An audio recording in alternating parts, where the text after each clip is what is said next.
Hey, it's Tom here. Good news. We're opening up our one-to-one platinum mentoring program when we have 2 spots available right now. So if you're looking for a mentor to give you the guidance, support, accountability, and all of the systems to ensure you're going to make 6 figures in the next 12 months, even if you're a complete beginner, you have no prior experience and you don't have any good technical skills, you want to go to ltsmentor.com. That's ltsmentor.com. You're going to fill in a short application and you're going to book a call so you can speak to myself and the team. So go to ltsmentor.com to apply now.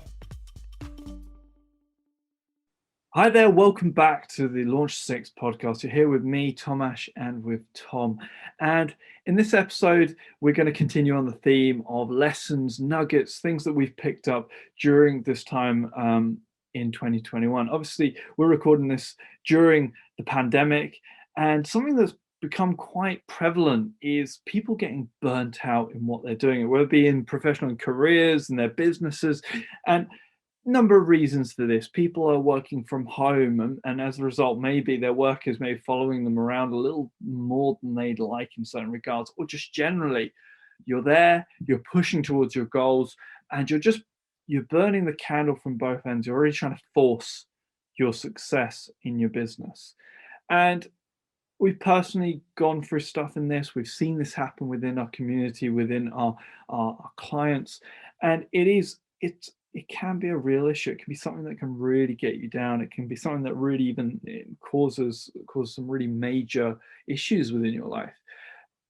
And I mean, Tom, where do we begin with this? How can we begin to sort of combat this and go through this? I mean, I've experienced this to a point. I'm sure you've experienced this to a point as well. Yeah.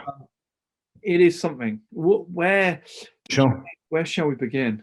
Yeah, I would say, well, first defining what burnout is when your body is almost telling your mind to take a break and relax. And it doesn't mean take a week holiday. It could just be maybe you have an hour or two where you have a break, or you just reflect, or you go for a walk, or whatever you need to do to kind of like release your muscles and just kind of your control muscles and release, because it's like that, everything's in and out, there's yin and yang, right? So you need to that's serious, and you actually do need to make sure you structure in your week times where you relax, and however you do that, you need to know for you. So yeah, no, I've experienced burnout. I won't go into too many details and stories because it will go on for a long time. But yeah, so of course everyone's experienced burnout, and it's almost like your emotions are drained and your body's drained more than anything, and your mind can't creatively think, which isn't good because you can carry on working, but it's going to be very shoddy, rubbish work. The work will not benefit you financially. It won't make you progress, and it's probably not going to make too much of a difference in your clients' lives or your business partners' lives. So what you need to do is, what I've done personally is just structure some time. If you're working 2 hours, take a 20-minute break, meditate, sit down and just, maybe you meditate, you do a breathing meditation, or you just look around, or you do people watching, or you just go get some sun on your face, or do something just to change it up a little bit, because it can become mundane. And the thing that was meant to make you free is now becoming a prison. That's not good. So what you need to do is you need to also audit your life, I think, and go, how come that day I felt really good, and then the next day I didn't feel good? And then you can audit what's causing triggers that might be causing burnout, which is almost like you're just extremely stressed. So you have to audit what could you let go of and eliminate, or delegate, or automate in your life and your business, because your business isn't separate to your life, is it, Thomas? Let's be honest, business is integrated in your life. It's not a separate thing, same as your job. Absolutely. Business is very much an extension of your life. And so being able to understand that there's that balance to be had.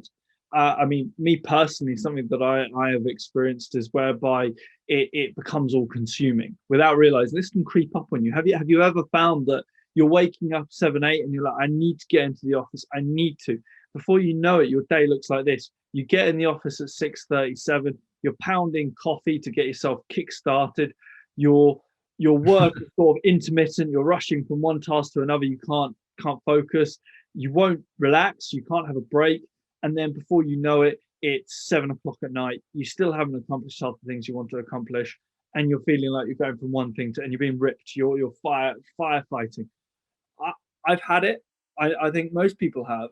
And one of the remedies I found was actually going backwards and saying, do you know what? Right, I'm going to wake up. I'm going to allow myself to wake up 7.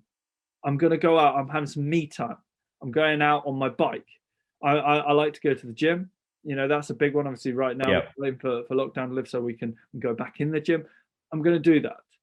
I'm gonna get those gains. Whatever it is, work on you. Come back, have a breathe, have a cold shower, breakfast. Yes. Then boom, into the office. Now, one of the big rules to that is have your plan set out the night before. Have a bit of a pace. I think that's the biggest thing is pacing. There's a really good phrase which I love, which is getting in flow. And I think with a lot of people, they're forcing themselves through this, and as a result, they're not flowing. It doesn't feel natural. They don't feel, and they're not enjoying it. At the end of the day, force is fear. Yeah, yeah, fair. And at the end of the day, you know, your life. I love it. You know, a lot of people are like, oh, I live for the weekend. Why? Christ, you're losing most of your life to a job that you hate. And I'm going off on a slight rant here, guys, but ultimately you want to be able to enjoy what you're doing, and coming into a flow state allows you to do that. For me, the most enjoyable days I've had was where I almost gamified my day. I would set a timer. I'd go in, bang, I'd knock out my cycle, bang, I'd get my breakfast and shower in. Right, 10, 20-minute break, breathe, bang, timer goes off, I'm in, and I know what task I'm doing. I'm focused. Everything else is removed. Yeah. Timer goes off. Okay, 20 minutes, I'm going to go and do my emails, answer any questions. Boom, timer done. I've done that. And it was almost gamified. It was nice. And it gets you in flow, right? You feel good, because a lot of people are listening going, that sounds like prison, but really it makes you enjoy your work, and you like the work. And when you do the work, you're happy for your friends and family now. Yeah. So that's the thing. When you're in flow, when you're in flow in business, and also when you're in flow in your personal life, it affects everything else. So you make more money, you get more done, and you enjoy doing it. That's the big thing about this, everyone, is flow is about enjoying your work, getting more done. And then so when you let go of work, when you see your wife or husband, girlfriend or boyfriend or whatever, or your partner, guess what happens? You're now present and happy because you didn't leave anything on the table. Most people leave things on the tables. I remember I've done events one time when I was doing 180, 200 people events, and I woke up at 6 a.m. and I finished at 7 p.m. and then I went for dinner with them. I mean, it was just intense. It was crazy. I mean, these events were really intense. I was doing them on 2 hours sleep because I wasn't nervous, but I was excited. I could never sleep before, and my body was achy. My lower back was in horrible shape just because it was so intense. And people at the end go, how can you have energy at night? And I'm like, this is what, there's another person that was saying this really passionately, and I really agreed with what he was saying. That's what it's about. When you're passionate like that, you're delivering results. You're doing what 1 out of 100,000 people do. And that's living on the edge. That's going in flow. That's really challenging yourself. Otherwise, what's the point in living? So I know we've gone off on a tangent there, but sometimes avoiding burnout might not be you're overworked. It might be you're doing something you hate, and it's draining your energy. Because I know people that work 100 hours and they love it. Yeah. And they're not burned out. And here's the other thing. And equally, I know there's that feeling sometimes, as I mentioned before, whereby you almost feel like you're stacked, like with work.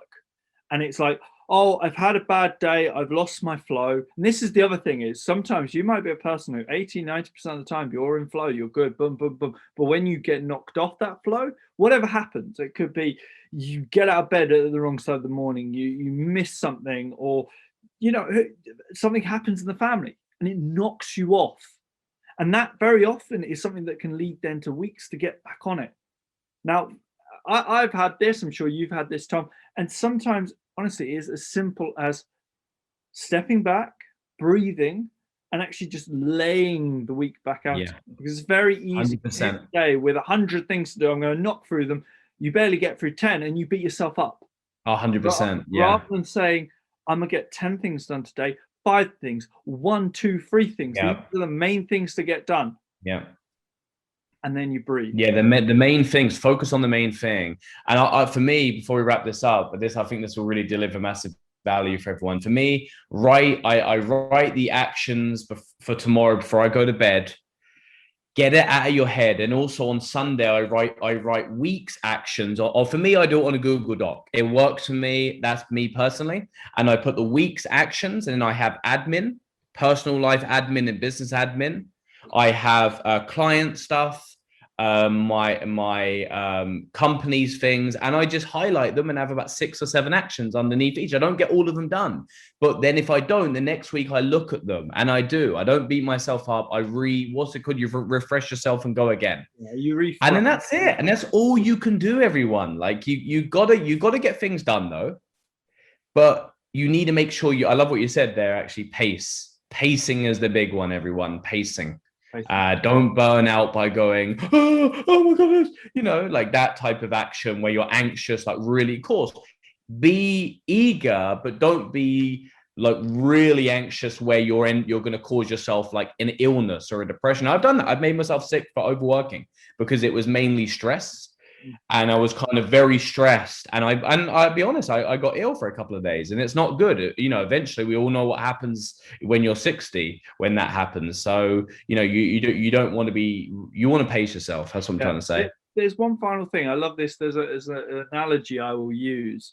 Back a while ago, I used to do a lot of karate. I used to love my martial arts. And did you know that the strongest punch in karate is when you're actually most relaxed at the end of your punch? And the technique starts at your hips, your fist goes out, and it's a relaxed, almost like a whipping action. It's not a tense thing. And this is my point. I think this is the same approach you should take to your work. It's not with great force, it is with relaxed and sturdy technique with good flow. Yes. And I think that's a really great approach and way to look at your work and your life. Yeah, there's a great book, actually, everyone should pick up, Power versus Force. And it kind of puts this in a nutshell. Get 2 books, Flow or Audios, and Power versus Force. And I think that's a wrap. That is awesome. Guys, as always, check out the Launch 6 forum and catch you on the next one. Yeah, cheers. Hey guys, it's Tom Ash. We hope you guys have enjoyed the episode as much as we've loved putting it together for you. Please guys, do us a huge favor. Hit that love button, hit that subscribe button, and review us on Apple iTunes. We do read the comments. We want to improve our content and give you guys the best that we've got. Equally, the best comment, guys, we will shout you guys out, and we are giving out free courses. So guys, please come hit that love button, leave us a review, and we'll catch you on the next podcast, guys. All the best. Take care.